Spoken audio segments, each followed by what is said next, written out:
Magandang araw mga ka-sound. So ngayon, meron na naman tayo ditong nakuha na isang ilaw. Yung brand po nito is Big Dipper. Yung model nito is LC500. Isa itong Cob Light. So akala ko maliit lamang yung ilaw na ito, pero ang laki pala nito. So tara, buksan natin yung kanyang karton po dito.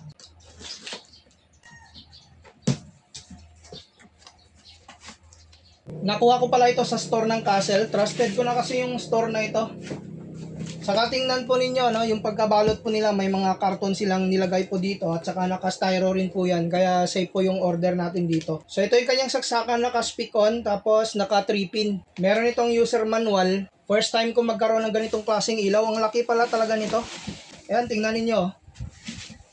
So ito yung ating LC500. So meron po itong amber at saka yung white light. So malaki po siya talaga. So, meron itong mounting bracket. So, i-adjust lang muna natin yung kanyang mounting bracket dito.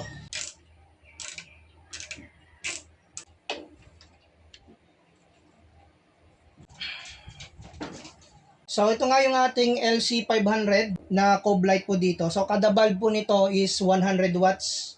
So, 100, 100, 100, 100. So, total of wattage ng kanyang ilaw is 400 watts. At saka yung kabuuan po niya, 500 watts naman. So, kada side po dito, pwede nyo po yung i-adjust.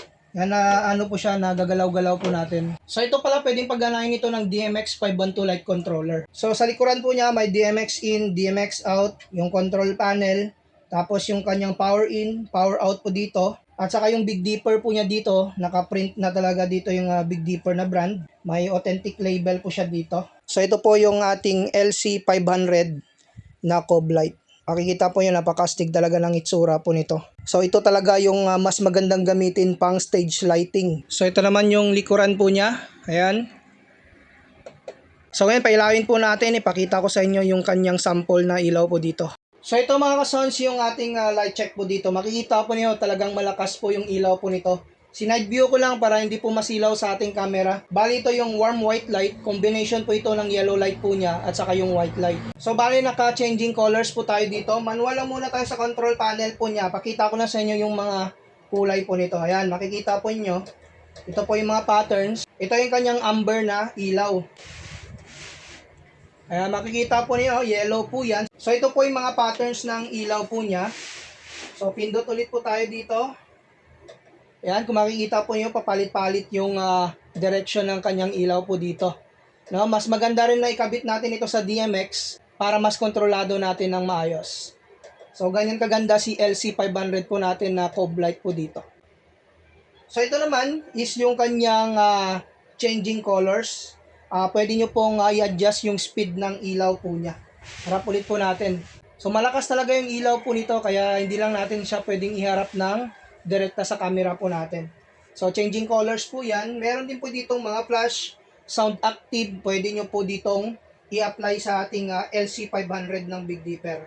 Change po tayo. Ito naman, dimming. Pang stage lighting, talagang suwabing-suwabe yung ilaw na ganito. So, kahit isang piraso nga lang, sapat na. Ito naman yung sound active. Sound check. Sound check. So, ganyan kaganda yung ating LC500. So, bali sa sunod, gabi naman natin ito i-test para makita po niyo kung gaano kalakas yung liwanag po nito. So, ito lang muna yung video natin dito sa ating Big Dipper LC500 na ito. So, kung ganitong klaseng mga ilaw yung hanap po ninyo, yung level up na talaga, magandang klase na po yung ating LC500 ng Big Dipper na ito. So, click nyo lang yung ating yellow basket kung gusto ninyong mag-order nito.